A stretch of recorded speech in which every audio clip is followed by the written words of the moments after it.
welcome to the Zack Scriven podcast. Today's episode is sponsored by Intellic Integration, PLCTrainingAcademy.com, Zack Scriven Media, and viewers like you. Thank you guys so much for making this show possible.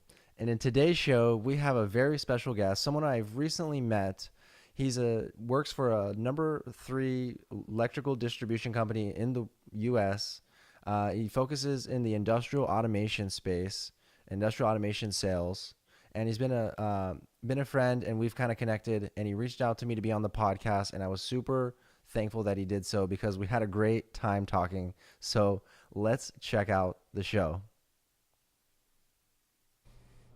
Should we do it like a LinkedIn, like coming soon, sales 101, automation 101? I don't know, man. I think we should, man. Kind of forecast what's up and coming with Zack's little podcast.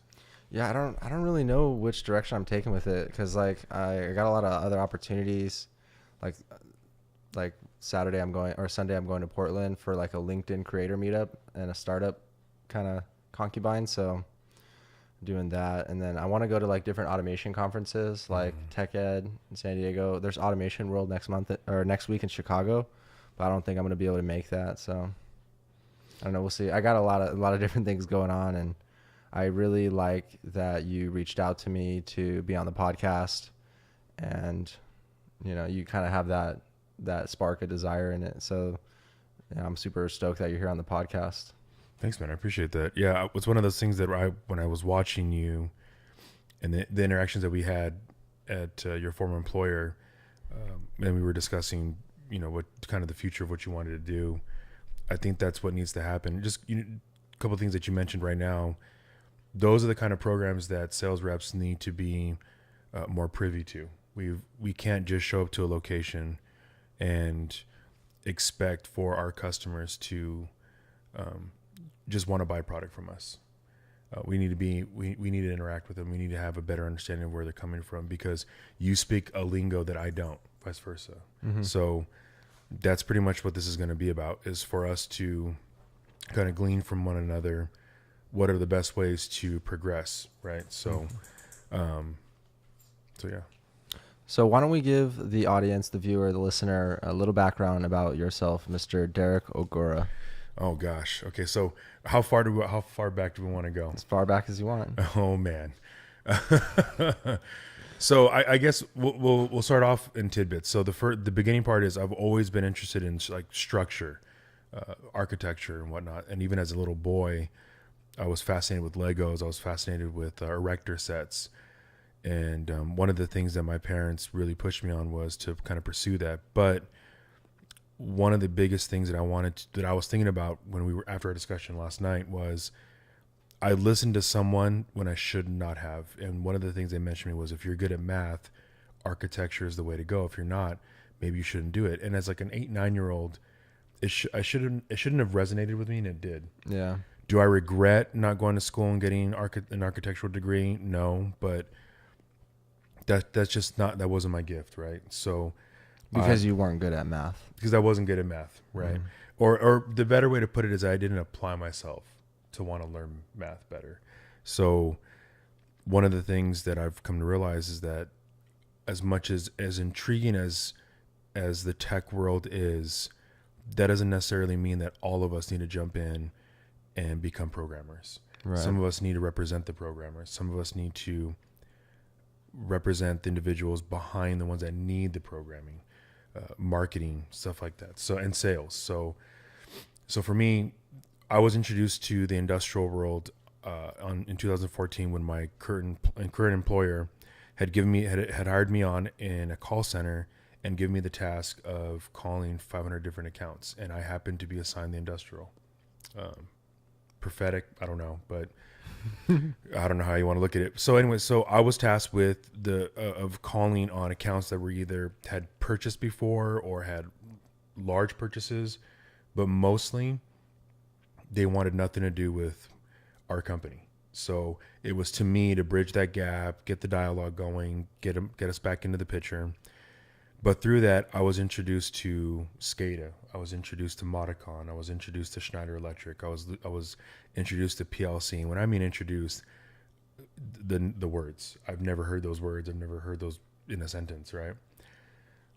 And fast forward 3 years, I ended up leaving the industrial world, this on the distribution side, and went into worked for a company, an air compressor company, and and that was awesome. But from there, what I saw was the importance of automation, because where I worked at, a lot of the compressors still had the same architectural design as they did 100 years ago. Wow. So you see the stagnant vision of a company, and it kind of trickles into their marketing style, trickled into their ability to integrate more intuitive programs. So then the opportunity was brought up. I was recruited to come back to my current employer and work strictly with the industrial team. And so that's how we got introduced. Yeah, that's how we met. And so now what I've realized is that when we visit these customers, we're not talking to people that are just assembling product. We're talking to individuals like yourself, engineers. We're talking to individuals that have been exposed to the industrial world from small, minute projects to grand projects, right? So, but here's the irony. The whole point to us meeting and talking and getting to know one another is because what you were creating was in a small cubicle, right? Mm-hmm. But from your hard drive creates the ability for us to have drinkable water, for us to have fuel for our cars. So that's the part that really intrigued me about wanting to do this podcast, was because you had Chris from Enterprise Automation. Yeah. And like we had talked about, one of the things that he said that was really neat to me was you can be in the tech world and you can be in the creative world, but it doesn't necessarily have to be, for cartoons. It doesn't have to be for like companies like Amazon and Google. You guys are, the industrial side is creating things that most people, that are tangible things, right? Water, fuel, so on and so forth, that is vital to us, but no one knows how it works. We are under the assumption that water just pumps to our house from the river, right? Yeah. But there's a strategic process that needs to be implemented, and individuals like yourself create that for us. If sales reps out there that are hungry to have longevity, I think that we need to separate ourselves from the pride of just going to a sales conference and be gung ho about sales. We really need to dive in and understand what we're trying to sell to our customers. Okay. So, and then with that, I work, and my current boss right now has opened my eyes to a lot of the things that I do wrong as an individual. And it's helped me with my work life. It's helped me with my home life. It's helped me with how I view, I mean, simple things like driving down the road. It's funny. One of the things you had mentioned about being a Christian, one of the things that as Christians, we need to be intentional. And that phrase, or that word for that matter, can be used in many different aspects. So I'm intentionally making the effort to come here, learn from you, learn from the podcast, so that there's other sales reps out there that in this industry that see the importance of it. I think I told you yesterday, I was reading on LinkedIn an article, and I mean, I don't know if people how LinkedIn is far more intuitive than just a place where you go to find a job. I mean, it is awesome. Yeah, it's pretty awesome network. Yeah. I mean, I think that it's gaining ground, and a lot of the tech world that's coming from the Facebooks and the Amazons. I know actually a couple that are in the LinkedIn team, and there are some smart people on that team that they're going to be driving. But anyways, so one of the articles that I read, this guy had started up a marketing firm that he sold for $3.7 billion. I mean, and guess what industry he's getting into now? Industrial automation. Awesome. If that's not enough for people to go, what am I doing? Yeah. You know what I mean? Do I want to go out there and program a SCADA program with you? Hell yeah, I want to. Yeah. But am I going to tomorrow? No. I mean, Yeah. but it's all part of the process, right? I mean, listening to your story and in the first podcast, you'd mentioned a couple things about as a youth. That was a really cool video. Actually, a couple of us at work were talking about it because you are gaining ground. I don't even know if you fully grasp what's happening. I mean, it's evolving into something that I don't even think that you're ready for. Yeah. I've pretty much long said, well, not long said, for the past few weeks, I've pretty much just said, all right, everything that's happening is all in God's name. Like when I was buying this equipment, I was like, I don't even feel like this is mine. This is just God's, and I'm just using it to build His kingdom. So like, I might have to take this back though, but that's another story. Just because God says do something That's doesn't mean podcast. doesn't mean you just go out and do it and then don't get the wife's approval. But so there you have it, Derek Ogura. No, I'm just kidding.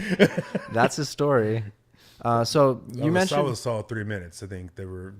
You guys get it? We're good now. So one of the things you mentioned when you were working at the air compressor company is that they kind of had like a stagnated vision, and while we were talking offline, you had talked about the differences, like they were using Oracle, and then your current company they use SAP. So do you want to talk a little bit about that and like from your perspective? You mentioned certain things about inefficiencies and training and.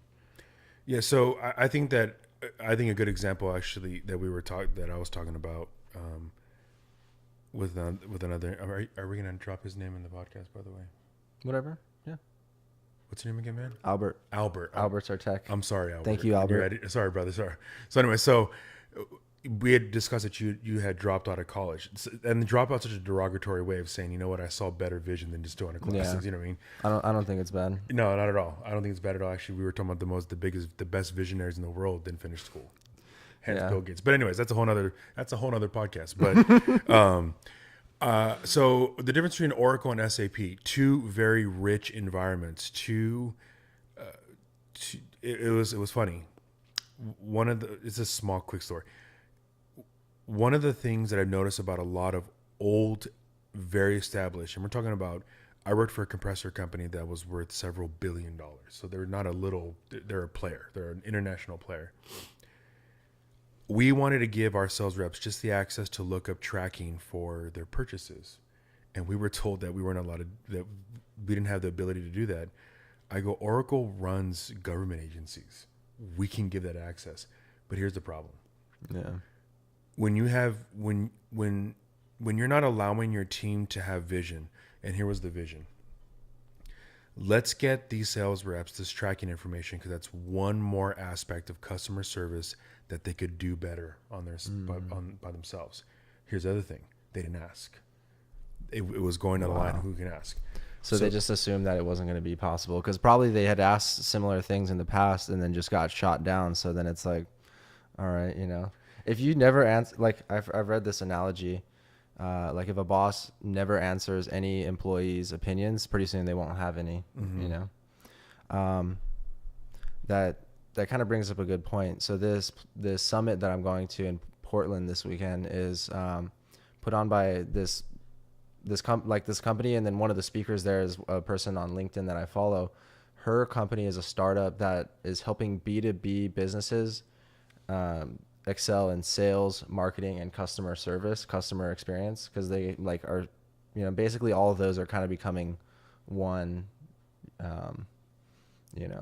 like the singularity. I don't know, so it's like right. They're really not separate departments. They all kind of work in unison. So I'll be interested to see what they have to say and learn from them. So, but I think you kind of were saying the same thing. It's like, if they're not having a good customer experience, then, if the sales team can't track your order, then what good is the sales team? But they need to step up and ask that question. And I think that's what a lot of engineers do. They ask that, why? Well, let me figure it out. Just the conversation we had last night, we were talking about, kind of things that we're going to go over. I saw you fiddle with everything, tune this, change this, plug this and unplug that. Most people don't do that. Most people think, I can't do it, okay, I'm done. And that's a terrible mindset, right? Mm-hmm. But here's another thing.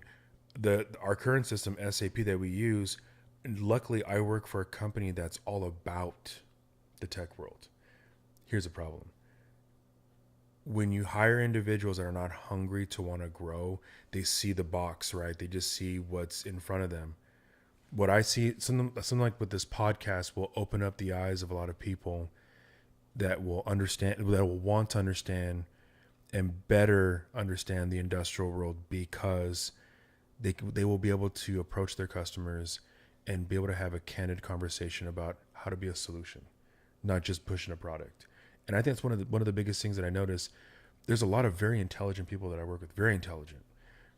But here's the thing: if they only think inside that box and they don't venture out of it, it's not that they're doing themselves a disservice, but someone like myself that wants to learn could probably grab that and go, you know, that's a cool idea. Let's do it. How do we do it? Let's put it together. Let's get coffee or whatever. You know what I mean? Mm-hmm. So I think a lot of people that work for big companies, you know, mine being, you know, top 5 distributor in the nation, top 3 distributor in the nation, we tend to think, well, we work for a big company, so it is what it is. No, it's not. It is what it is. Yeah. I work for a boss now that's like, no, why would you think like that?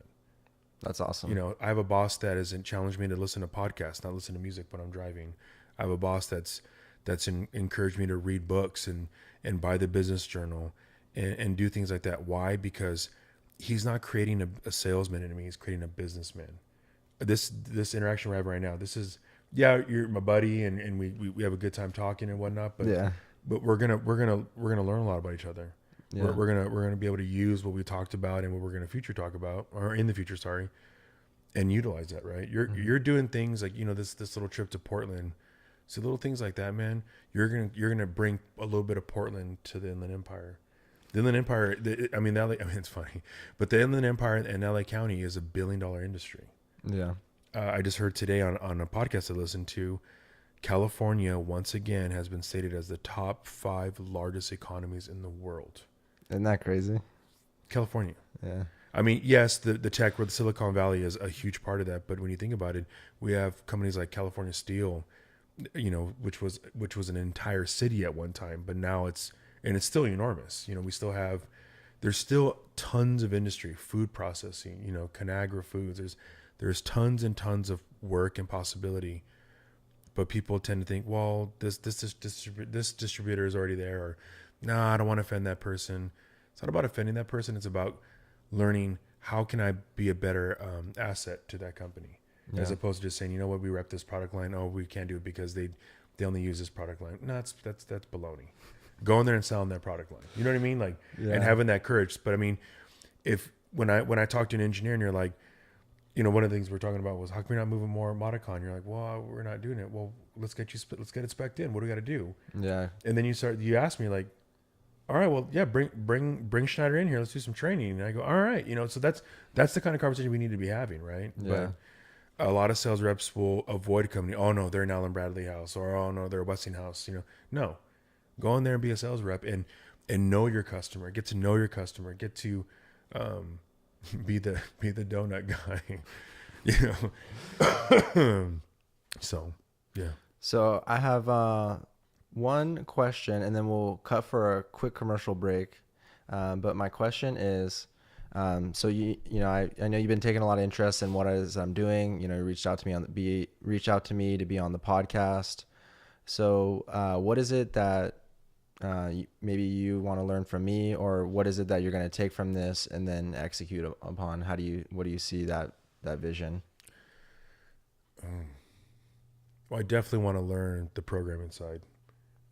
I definitely want to learn kind of how the inner workings of an engineer. I don't think like you, bro. I mean, and you don't think like me. You know, I'm out there, you know, coaching football, and you're like, I don't do that. You know what I mean? You know what I'm saying? So there's a different mindset, right? But I want to be, the main thing is I want to be open to what I could be better at. Yeah. Like I first mentioned earlier, I'm not going to program anything. Maybe. But what I will take from this is, how can I improve myself as a sales rep to talk to engineers, to have a good conversation, not just, this is what I rep. So you have that technical understanding? Yes. Anything else you want to ask? We can wait for the commercial break. All right. We're gonna head for a quick commercial break. Stay tuned though, because Derek and I were gonna talk a lot about some more stuff after the break. So Don't want to miss it. And take a look at these quick commercial breaks. Thank you to Intellic Integration for sponsoring this episode of the Zack Scriven podcast. Intellic Integration has a really, really unique T-based team model. Basically, they hire subject matter experts where each person in that subject matter has the end decision in that subject matter. And they don't do a whole lot of defining individuals' job roles, but rather they create an environment where individuals can excel and perform their best in whatever category they perform best in, their subject matter expert. And it's invaluable to have resources from a pool where you can, go to someone and know that they have that end say in that resource. So it's a pretty interesting concept. You can learn more about it at the link in the video description, and show them some support for supporting me and making this podcast possible for you guys. So thank you, Intellic, and thank you, viewer, for supporting our sponsors.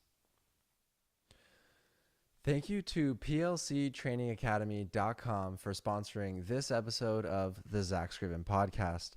plctrainingacademy.com is an online resource for learning PLC, and it's geared towards electricians, technicians, and people that like to see how things work on the inside.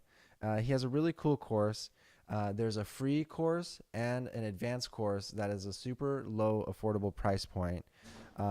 Again, it's easy to sign up. I signed up with my Gmail.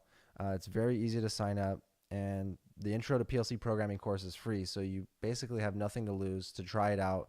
It's really good content, and I'd really recommend it.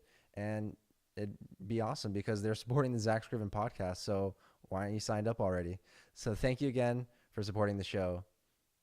Last but not least, thank you to Zack Scriven Media, my startup company, for sponsoring this episode of the Zack Scriven podcast. Without my company, without my startup, without this vision that I have, none of this would ever have happened. So I truly am optimistic about the future. I love what it is that I'm doing. I'm very passionate about it, and I'm finding companies that are like-minded, that actually see the vision that I have and are going to partake in that. So it's truly awesome, and we are primarily focused on giving value back to the automation community, the viewers like you. So thank you guys for making this possible, and please reach out to me if you guys are interested in becoming a sponsor of the Zack Scriven podcast. Now let's get back to the show.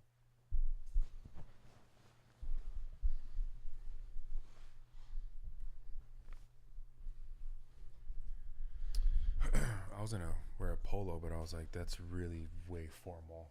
Yeah, I changed after I saw what you were wearing. Oh, you did? Yeah. Okay, so now that we are back from our commercial break, quick thank you to our... Where are you recording? You killed it? Oh, All right. wait. My bad. I didn't see the time again. All right. Damn Taiwanese. No, just, dude, you could just. Much better. Oh, I feel so much comfortable. I know, dude. This is Okay, Mike, or how does the audio sound? Well, I noticed mine was like a little bit distorted.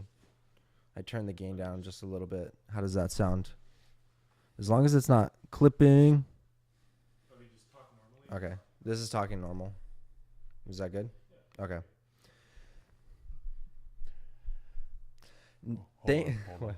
So you do your intro, and then I'll look into the camera and I'll say, now it's my turn to ask a couple questions for Zach. All right. Okay. Thank you again for watching that quick commercial break, and thank you to our sponsors. Without them and without you guys, none of this would be possible. And we are growing. We're getting reached out to all the time. Like, we had 2 new sponsors this week, so that's why I'm so optimistic about the growth of this podcast and why I'm investing a lot of money into this equipment. So thank you guys again, and let's get back into the show. So Derek. What's going on, everybody? So now it's my turn to ask Zach a couple questions. So I got a couple here that I wanted to go over. One of the first things I wanted to ask you was, what is the most intriguing part of automation for you? I like the idea of when you have a problem, you solve that problem for good. Like, so you don't have that problem ever come up again. So I mean, if you think about it in its simplest form, like look at what Henry Ford did with the assembly line. You know, you had the problem of like everything was all, you know, kind of Revolutionized it. being done on the car all at once, and like everything was kind of chaotic. And then he put it into like, all right, we're gonna run it down the line. You're gonna put the body on. You're gonna put the wheels on. You know, so then boom, all those problems were like now streamlined, solved. So that kind of goes with anything in business, like email for sales reps, or like pump control for a water treatment plant. It's all automation. So it's like, you know, figure out a task. Like if a problem only happens once, then just, but if it's a problem that's going to reoccur, let's figure out how to make it so you don't have to deal with it anymore, and then we can worry about other things or just have some time to talk on a podcast. Nice. So that's just the, I guess, the theory, the concept behind it, of just kind of why it naturally resonates with me. Okay, we'll do a tangent question now. What was your favorite job that you've ever worked on, and why?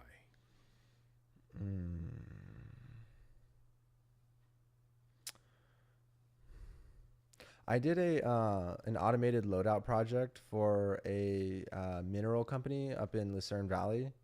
And so basically what that was like a kiosk where a customer, a truck driver could come up, punch in their order number. And this was all an ignition system built. It was built on ignition and using like Hope Industrial stainless steel kiosks. Super nice, super expensive. But so the truck driver would come up, punch in his order number. It'd pull that order from the, Oracle. So we had some database enterprise Oracle integration, some Oracle queries there. And we pulled up that information.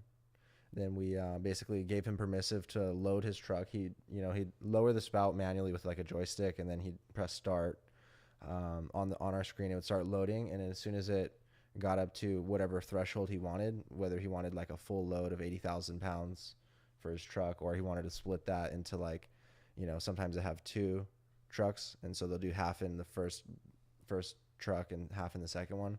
Anyway, so it involved all that user interface and testing and automation, and then boom, it just prints out a receipt, and then along the way they go.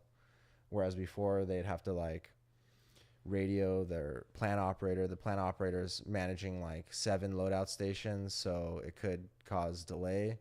And if you can imagine like this scale, I mean, this is like a multi-million-dollar piece of equipment. So, and if they have like 40 trucks coming through a day, the difference between it taking 10 minutes or 20 minutes because the scale room guy is busy, it's a huge ROI, you know, because they're getting a higher utilization out of that equipment by kind of automating that. It's called kiosk automation or terminal automation. So that was like my coolest project because like I'd never done it before, and I kind of was the lead of that project, and they kind of had always had that vision, but I kind of helped them make that vision a reality. Now there's a team. I was reading an article, and here again, real quick, I'm not a reader by any means, but here again, my current manager has really pushed me to think outside the box and do a lot more reading. So I was reading an article on a team of engineers, and when I mean team, I think it was more than 5, and their sole purpose was to program how to build IKEA products. 3 years later, they still can't do it. So my question is to you, what is the future for automation? Are we trying to quote unquote get rid of the laborer, and the ROI, the return on investment, is that a big driver, or is it making jobs more proficient? What is your take on that? Wow, that's kind of a big question. Okay, so I'm sorry, it was a little extensive, but you know what? My mind's going now. Okay, so as it pertains to automation in our industry, the way we typically think of it, I see the future over the next 5 years. Code standardization, open source libraries, and like rapid generation tools where you're kind of configuring the system and the code's generating it itself. There's already some systems like that on the market that kind of interface. Like you spend more time designing and planning, and then less time actually coding, and then your testing is already done because it was all automated, so you made no mistakes. So I see that happening in the short run. In the long run, I see neural networks and machine learning taking over all of that. So especially when you're doing like an existing system, rip and replace, you can easily like look at machine learning program could look at a historical data set of how a system ran based on what inputs, what outputs would turn on, based on what analog, it could just look at all that information, crunch it into a neural network, and then basically be a black box for your program, and it'll run in ways more efficient than you could have ever thought, So I think that's like the long term, like 10 years. What programs were you using, or what program were you using? And second thing is, what is the most intuitive program that you've used for these applications as you see it now and in the future? For PLC programming, I learned on RS Logix 500, and that was pretty intuitive with the ladder logic, but it was easy to learn, but real quickly you don't get all the high level features like code organization with function blocks, so you kind of get real limited.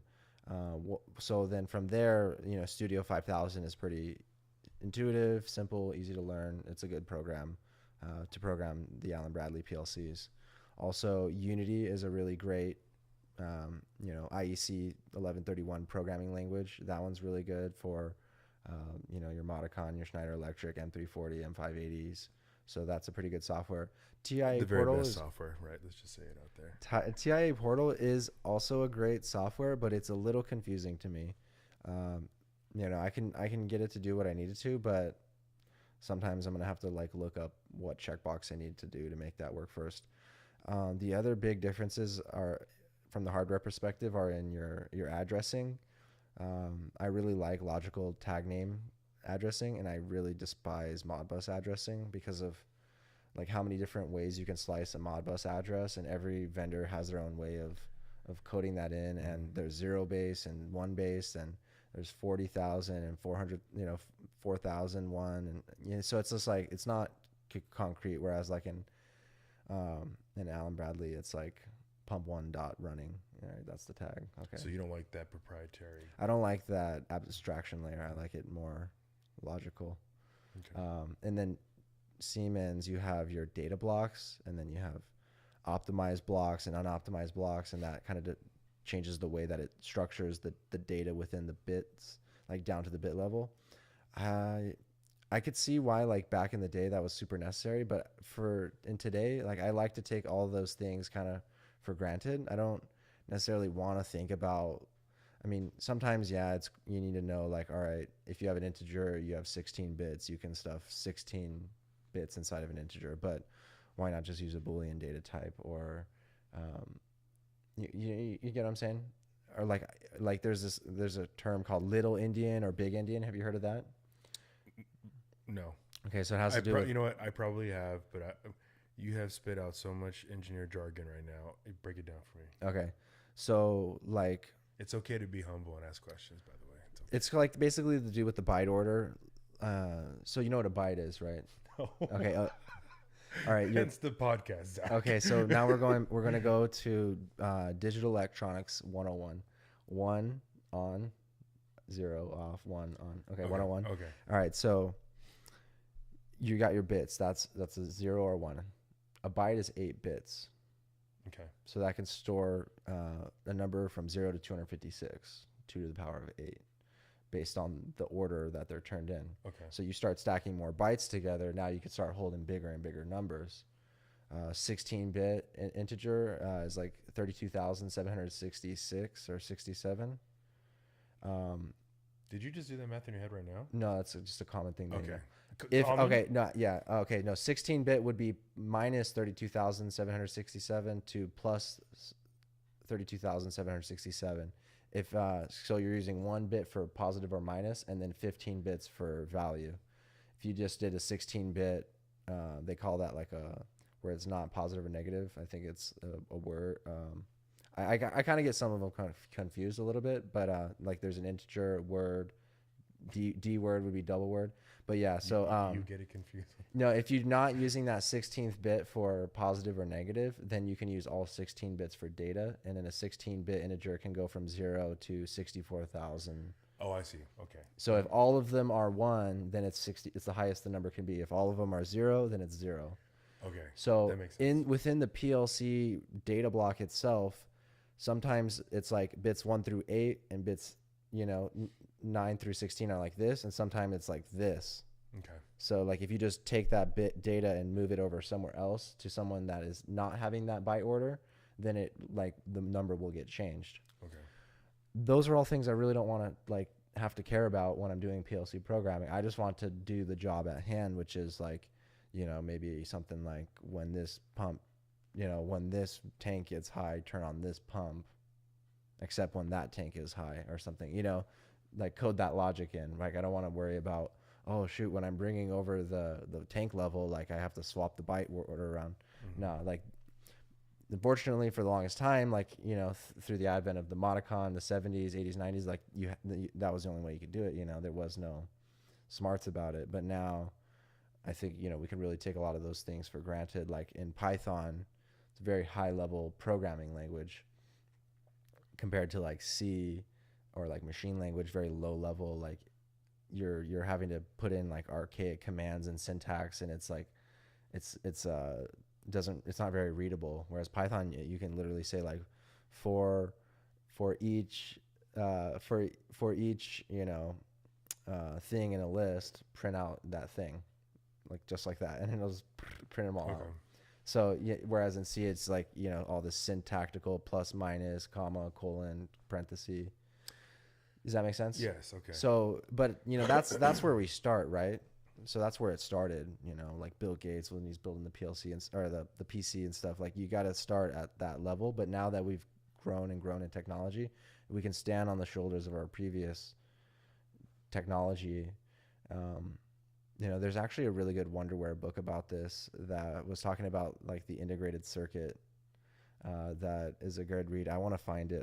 It's got to be in my bookshelf somewhere, but it talks about the concept of technology and how you get a certain technology and then you wrap that up into a packet and call that like an integrated circuit.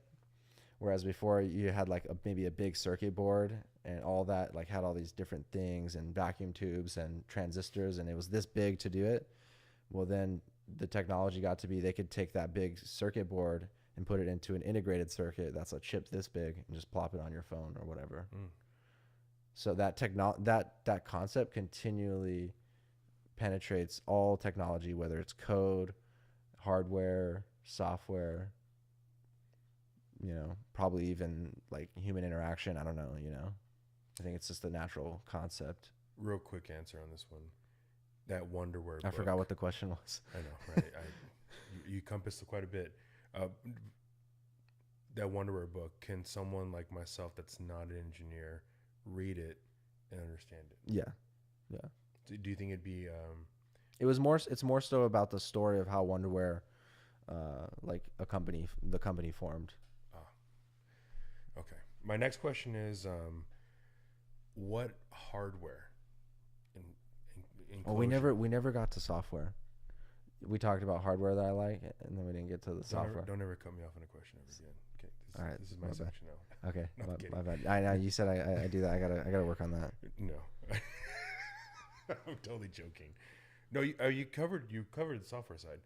The hardware side, though, you mentioned Schneider M340, M580, but as a sales rep, I see a lot of Siemens, a lot of Allen Bradley. From your perspective, is one better than the other? Is one easier to work with? And that kind of ties in also with hardware. Do you find a Hoffman enclosure better than a Beeline enclosure or a Wigman enclosure? You know what I mean? Like, yeah. What? Okay, so whatever you have, just stick with it. Like don't have an Allen Bradley PLC here and then a Siemens PLC and then a Modicon. Like that would make no sense. You kind of want to have one environment. Like you get that ecosystem benefit. But can they talk to each other? Yes, they can. Yes, they definitely can. But that would just that would be ridiculous to have 3 different. Yeah, because then your programming software, you have to pay for 3 different copies, and Okay. yeah, And like and I've seen that. Oh, yeah. I've seen that before. So is that more of that was a budgetary issue where a lot of times they already it'll had Allen Bradley, so they went over to Siemens because this bid came in cheaper. Could that be part of it? yeah, or they got like a vendor package and there was just like an OEM skid, and then they just want to tie a few values in. Okay. So I mean, that's understandable, because if you have an OEM skid, it's going to be a lot cheaper than programming it from scratch to change the controller out to be yours. So, but like I don't know, like a manufacturing plant for sure should have like the whole, the full floor, like kind of one family. I don't necessarily like have a like one way is better than the other. Are you sure? Sure, there's not. They all have their own benefits, I like You're supposed to be helping me here, man. I like that Wonderware has, drivers for every, pretty much everything, so they can talk to anything. They're kind of agnostic from that perspective. Like, whereas Factory Talk really only works best with Allen Bradley controllers. Well, that makes sense because if you're using Factory Talk, you'd probably want to be using Allen Bradley controllers anyways. Although you'd probably be surprised at what you'd see, but yeah. So you see what I'm saying, where the ecosystem kind of really comes into play. But certain HMI software, SCADA softwares like Ignition or Wonderware, they kind of are more open to multiple controllers. You know? So that is a benefit. Yeah, I don't know. Like, and then when you get down to like the enclosure level, I don't really have a preference. That's not really what I've ever thought of. Would that be more of like an aesthetic on the end user side? Yeah. Like, I know there was a customer that they wanted like their panels painted green. Awesome. They have all their panels painted green, so it kind of doesn't look like an eyesore in the city, so. That's kind of funny because we actually had a customer ask for graffiti proof paint. Oh, interesting. So that was a new one. And oh man, I had a good question. Gosh darn it to heck, I had a really good one. I have a good one for you. Okay, go ahead. Well, no, hold on. I got my questions. Okay. I don't have this written down, but I do want your insight. I read an article on industrial automation, and one of the things they brought up was Triconics, cybersecurity. Okay. And there was a hack that had happened, but they resolved it, and it was because of a lot of cybersecurity out there right now. It's ever evolving. This particular hack that had happened, they nipped it in the bud quick. They took care of it. And the article didn't say that Triconics was bad. Actually, they were praising it for catching it so quick, right? But here's the thing. In the future, how important is cyber security going to be in what most people don't even view as wastewater treatment as a threat, and it is. Yeah. We actually run in that a lot. There's a lot. Their Phoenix Contact has an awesome. It's called MGuard. Awesome. So, and we dropped that name. We dropped the brochures off, and again, this is why I'm here, because you're not getting. They're here. It's so hard because the distributor that I work for, we have over 1 million plus SKUs. Am I going to absorb everything? No. So that's why I have to lean on my vendors, right? Yeah. I have to lean on them to go out there and rep their product for us, right? But when I mentioned this MGuard Phoenix Contact cybersecurity piece in a panel, because their eyes get big and they're just asking me, "What is that? I want to know more. What's going on?" How important is it going to be in our industry? Because we just view cyber hacking as in banks, Home Depots, just regular stores. But it's actually very vital. Yeah. If you control water, that's our lifeline. We don't have no water, we got problems. You know what I mean? So yeah, I definitely think it's going to be a growing field. It's already really big. It's not one that I've done a whole lot of work in myself. Usually we have like a IT team that we work with on projects, and they're kind of handling that front end. But especially as more and more customers are adopting cloud or hybrid cloud, remote VPNs. I mean, before the solution was they literally just had the entire SCADA system air gapped. So like it wasn't even connected to the internet. I mean, today, even still, you probably wouldn't want to connect your PLCs to the internet. You'd probably want to have your PLCs down on a SCADA layer, then have your SCADA server sit on two networks, one on the SCADA and then one on the business network, and then that can go up to your applications. Like hardwired and not Yeah. not So cloud based. yeah, so basically the PLC can't directly hit Google, so that does provide some layer of security, but eventually they're going to want to have more and more remote access. Maybe these PLCs are going to have like auto updating features where they kind of need to be, or maybe they're going to come with a SIM and have cellular built in. Who knows? Yeah. I don't see why that shouldn't, couldn't be a thing. And then like have remote analytics and stuff built in automatically. Yeah, there's a lot of cool stuff that can be done with the cloud. So security is going to be more important as we start to leverage it more. Awesome. Question for me. Okay. In your best I'm ready. words, what is it that not do right now? What is it that I did do before I quit? I'm sorry, I was talking over you. And don't say absolutely nothing. I wanted to. I'm sorry. No. Okay. So, in my career, my what I've been doing for the last 10 years, what is it that I do? Like, what is it that we do As a system integrator? you make it talk, you make it work, you make it function. All right. So take me from the bottom layer to the top layer. How that data flows, or how like a valve opens up, then what happens? How does it connect? What is all the pieces in the chain? Let's see if you can. You're gonna call me out on this podcast, aren't you? You got it. Okay, so from the bottom, you're talking about like hardware, or you Like instrumentation or sensor level. How does that then get to the screen or an alarm message? Well, What's the brains of it's going to be the PLC. So Correct. So the PLC is going to talk to the motor control. It's going to talk to Right. It's going to talk to the drivers. It's going to you're going to have an Ethernet. Not Ethernet. You're going to have Ethernet's going up. right. Going down to the field, you got digital in, digital out. Oh, okay, like analog in, analog out. Yep. Okay.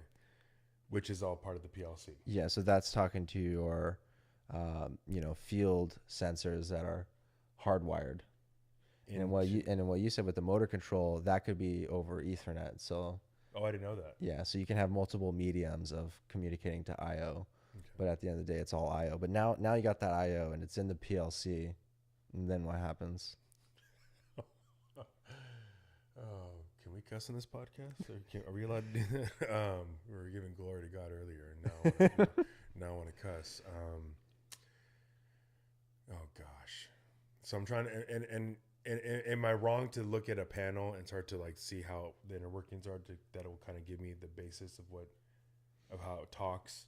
Yeah, I mean, more so where we're at now. I think You have we're power only that's coming in, and yeah. the power that's the top part. If we start out in the field and we've made it via I/O back into the panel, and now we're at the PLC, there's only like one. In my mind, there's only like one more step before it's out of the panel, if that, which would be like a switch, like Ethernet out to the switch, okay, or just Ethernet out to then your main computer system, your main network. And then from there, that's where you got. so that's the communication between the panel and the screen is the switch. Yeah, Okay. Ethernet network. Yeah. Okay. So that's basically what's happening from the bottom layer, which would be the filtration, water, wastewater, feeds into the panel, or the data is fed into the panel via input in, input out, right? Yep. And then that's fed into the switch, which feeds that to your screen. Says, hey, this is where the data is showing at certain time. This is where the filtration should be.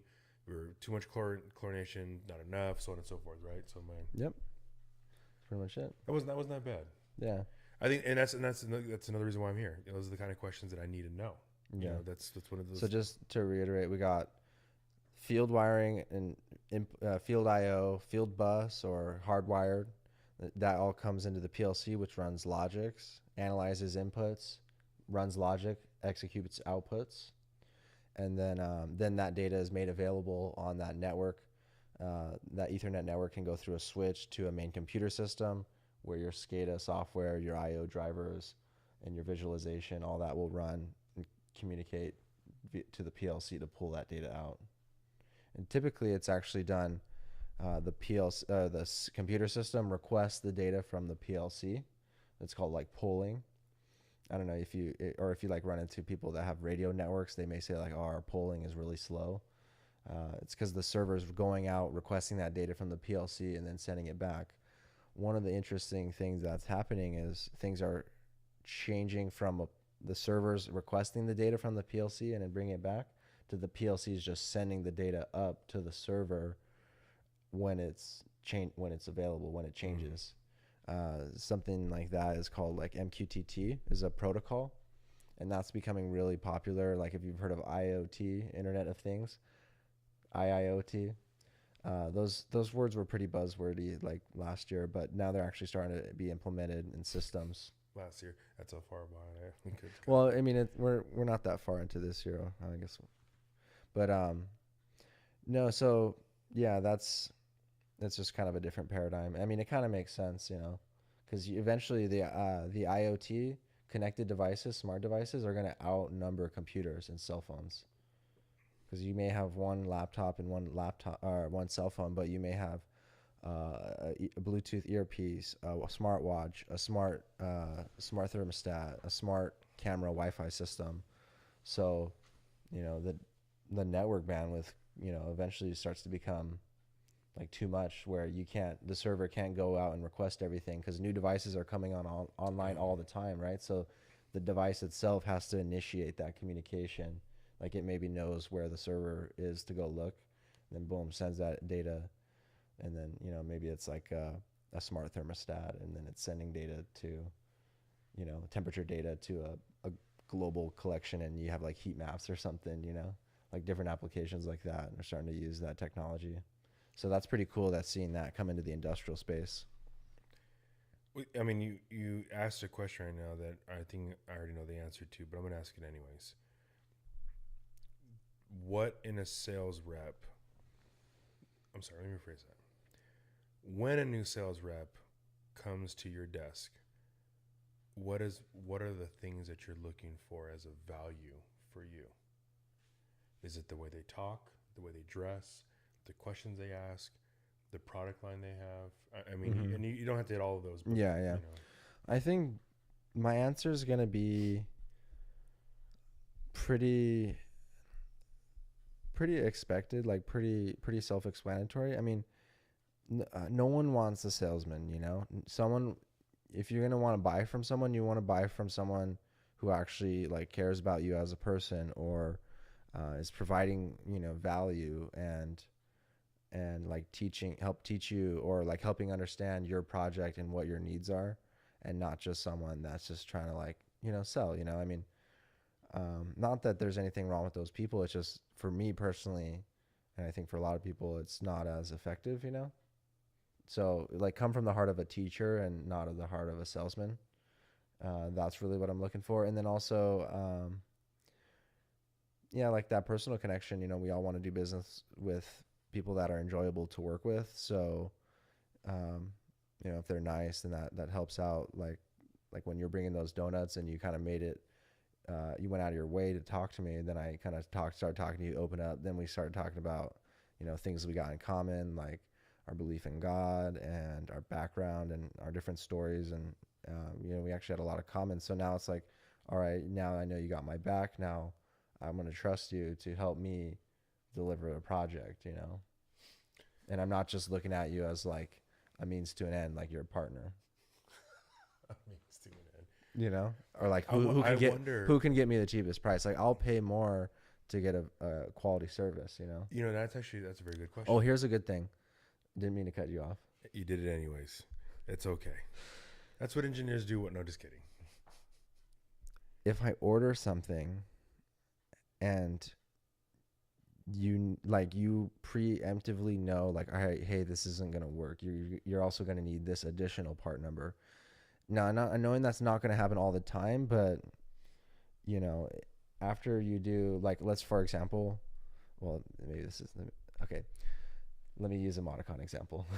Let's say if someone orders an M340, a processor, all these racks, all the IO, and even the cable clamps to have like the remote, you know, the wire in. Because like I know on the Modicon you got to buy those separate from the cards, because you can either get the where you wire it in, or you have the detachable kind, the big cable kind, right? So like, but like, let's say they ordered all these parts and then they forgot a backplane. If you came like, hey, are you going to need a backplane on this project, or do you already have one? Like, if you, instead of just like processing the order, like actually put some thought into it, and say you could save that person like some valuable time, like, because then they'll have to order the backplane again. Or the example I was going to use was like ordering compact logics. There's a right end cap that you always need at the end of whatever the last module was. There's an end cap, and it doesn't work without it, and it like seemingly does nothing. So it's kind of like dumb that you have to have it, but you have to have it. And so it's like one time we ordered one and didn't have it, and I think it was our internal parts orderer was like, oh, you also need to add this in, or maybe it was the distributor. But anyways, yeah. I think that I know a lot of the sales reps out there right now. I know one in particular that he would recommend certain product lines because he knew that they would fit in the panel. He knew that their lead times would be better. I remember the first time I went to SOFA, one of the engineers there had asked a question about some training. The sales rep that I was with knew the date of the training, the price it was going to be, and how many spots were open. Oh, wow. I mean, instantly. That engineer looked at him and said, book it. We'll take 2 spots. It was because it was a solution. Yeah. He didn't have to go back and call the manufacturer and set up the time. And that's one of the biggest values. Because the question you asked earlier was like, how are the inner workings? I may not know that today, but now I know what I need to go back and read up on. Yeah. And see how that process talks to each other. Just that It's simple. it's very it's pretty simple, but it is pretty intricate also too. Like I guess maybe doing it, I take it for granted, but well, I mean that's one of the things. I went into another engineering firm, really cool. Dude, this place was awesome. They have a workout facility in the back. You know, everybody's in great shape. Everybody smiles. Everybody's got these, you know, their favorite football team, baseball team on their cubicle, and you know they're dressed casual, but they're dressed nice. It's just a good place to work, right? okay. I'm curious about this place now. You have to tell me later. No, I'm not telling you what it is because you know you're doing the podcasting, so and we're gonna make that happen. But no, but seriously, one of the things that when I walked in there was very intimidating was that I think I'm walking into a big math quiz. Seriously, because it's engineers. Yeah. What I realized was when I met, it was Chris. I just mentioned, hey man, what training are you guys gonna be doing for Unity? Turned into a half-hour conversation about everything automation, but everything sports. We talked about Disneyland, our families. Nice. It's right. So the point is that what I really want out of this podcast out there is that it's okay to be yourself. You don't have to walk in the very first day and spout part numbers. You don't have to walk in the very first day with donuts. You don't have to walk in the very first day. But if you genuinely want to be a good sales rep, you've got to have the desire to want to at least try to understand what your customer needs. Yeah. I know it sounds real basic, sales 101, but industrial automation is a different beast. You're not selling cars. You're not selling clothing. You're selling the machines that make the cars. Yes, sir. You know what I mean? It's a very different. And a lot of these engineers are like people like me that like sports, or they love their wives and they love their kids and they want to hang out with them. They want to see them, right? When you make that connection like we did, the human connection. You know, now we can have the candid conversations like this and talk about, you know, sales and talk about automation and talk about the processes, right? So it's not mundane. It's good stuff. Awesome, man. Yeah. Sweet, dude. So I think we're going to ask one more question and we'll wrap it up here. So, Why you gotta get the last question? I don't know. You want to ask the last question? No. I'm still trying to think of the question. So, the more we can talk to buy myself some time. You got a question for me to ask you? There's anything, any closing notes that you want to end on? I think I just. Oh, I want to see, you do, donuts with Derek. Try it at least 2 weeks. Just once a week a show. It could be 3 minutes. I guess the only caveat is you have to have a donut, even if you don't eat it, because there's a girl that does Kim Kaup. She does coffee with Kim, and she has the coffee cup, and I'm like, you never even drink the coffee cup, but she kind of does it in like a 60-minute or a 60-second video. But then I did a video, and in response to her video, and I'm like, we're having coffee with Kim this morning. Cheers, Kim. And then I just drank the coffee and talked about basically not being afraid to say when you don't know something. That was her point for that day. But yeah, so coffee with Kim. I want to see Derek, donuts with Derek. All right, I'll do it. I don't have this set up, so it's gonna be straight from the iPhone though. Dude, that's fine, dude. I think a lot of people are still doing that.